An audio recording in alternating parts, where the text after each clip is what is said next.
నా దేవుని పిల్లలారా, ప్రభువైన యేసు క్రీస్తు వారి పేరట మీ అందరికీ వందనాలు. మీ అందరికీ ప్రభువు పేరట శుభములు, దీవెనలు కలుగునుగాక. ఈ ఉదయకాలం పరిశుద్ధ గ్రంథము నుండి దేవుని వాక్యాన్ని చదువుకుందాం. కీర్తనల గ్రంథము 119వ కీర్తన 154వ వచనాన్ని చదువుకుందాం. నీవిచ్చిన మాట చొప్పున నన్ను బ్రతికింపుము. దేవుడు తన మాటలు మనందరి కొరకు దీవించునుగాక. ఆమెన్. ప్రియమైన దేవుని పిల్లలారా, ఈ కీర్తన రాసిన కీర్తనాకారుడైన భక్తుడు దేవుని వాక్యమన్నా ప్రార్థనన్నా ఎంతో ఇష్టాన్ని కనపరుచున్నట్లుగా చూస్తున్నాం. ఈ రెండిటి పట్ల తనకున్న ప్రేమ, తనకు కలిగే ఆశీర్వాదాల గురించి మాట్లాడుతున్నాడు. కీర్తనాకారుడు భక్తుడు తన దినచర్యను ప్రార్థనతో ప్రారంభిస్తానని, తెల్లవారక మునుపే తాను దేవుని సన్నిధిలో హృదయపూర్వకంగా ప్రార్థిస్తానని, అలాగే మునుపు తాను దేవుని సన్నిధిలో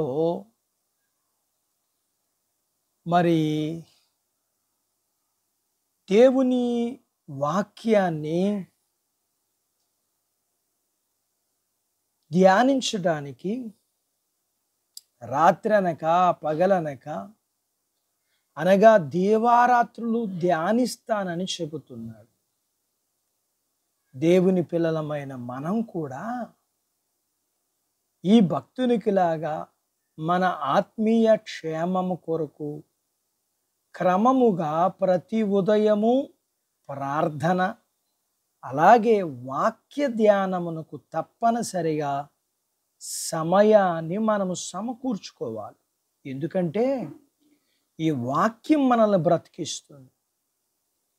ఆత్మీయంగా దేవుని వాక్యాన్ని ధ్యానిస్తే, వాక్యానికి విధేయత చూపిస్తే దేవునికి దగ్గరగా జీవిస్తాం. దేవుని వాక్యాన్ని ధ్యానించకుండా, వాక్యానికి విధేయత చూపించకుండా ఉండడం వల్ల దుష్కార్యములు చేస్తూ ఆత్మ సంబంధమైన అజ్ఞానం ఉండటం వల్ల వీరు దేవునికి దూరం అవుతారు. అంతేకాదు, దేవుని వాక్యాన్ని చదవని వారిని భక్తిహీనులు అంటారు. అలాగే ఆయన వాక్యాన్ని గైకొనని వారిని ద్రోహులవుతారు. ఇలాంటి వారికి రక్షణ దూరం అవుతుంది. అయితే కీర్తనాకారుడు, నేనైతే మరవక నీ ధర్మశాస్త్రమును ప్రేమించుచున్నాను, నీ న్యాయ విధులను అనుసరించుచున్నాను. అలాగే అతని ప్రార్థన, నన్ను బాధపరిచే విరోధులతో వ్యాజ్యమాడి శ్రమల నుండి విడిపించమని ప్రార్థిస్తున్నాడు. అందులకు మనము కూడా మన దినచర్యను ప్రార్థన వాక్యదానంతో ప్రారంభించి, అలాగే కార్యములకు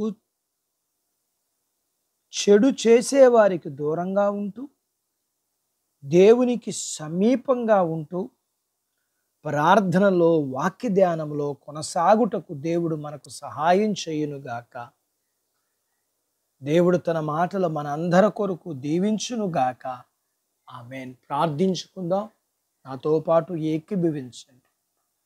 మమ్మల్ని మిక్కిలిగా ప్రేమించిన మా ప్రియా పరలోకపు తండ్రి, మీ పరిశుద్ధ నామమును బట్టి మీకు వందనాలు.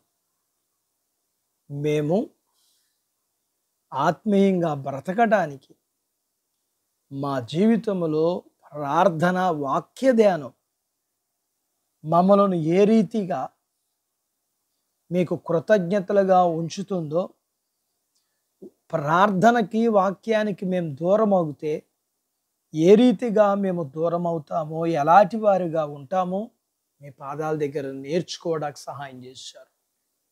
మీరు నేర్పించిన లేఖనపు ఆత్మీయ పాఠము కొరకై, లేఖనపు సత్యాల కొరకై మీకు నిండు కృతజ్ఞతాస్తుతులు వందనాలు చెల్లిస్తూ వాక్యం విని నాతో పాటు ప్రార్థనలో ఏకీభవిస్తున్న ఈ పిల్లలు ప్రార్థనలో వాక్య ధ్యానంలో బలవంతులు అవుటకు సహాయం చేయండి.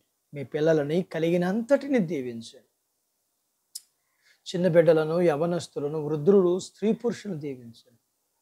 వీరికి కలిగిన వాటన్నిటినీ, చదువులు, ఉద్యోగాలు, పొలాలు, పశువులను మీరు దీవించి వివాహాలు కాని వారికి అవ్వటానికి, గర్భము లేని వారికి ఇమ్మని, గర్భఫలం ఇచ్చిన వారికి సుఖ ప్రసూతి ఇమ్మని, ప్రసూతైన వారికి ఆరోగ్యం ఇమ్మని, మీ పిల్లలను కలిగినంతటిని మీరు దీవించి ఆశీర్వదించమని యేసు ప్రభు వారి పేరట స్తుతించి ప్రార్థించి అడిగినవన్నీ పొందుకుని ఉన్నాము తండ్రి.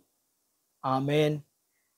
దేవుడు మిమ్మును దీవించును గాక. ఆమెన్.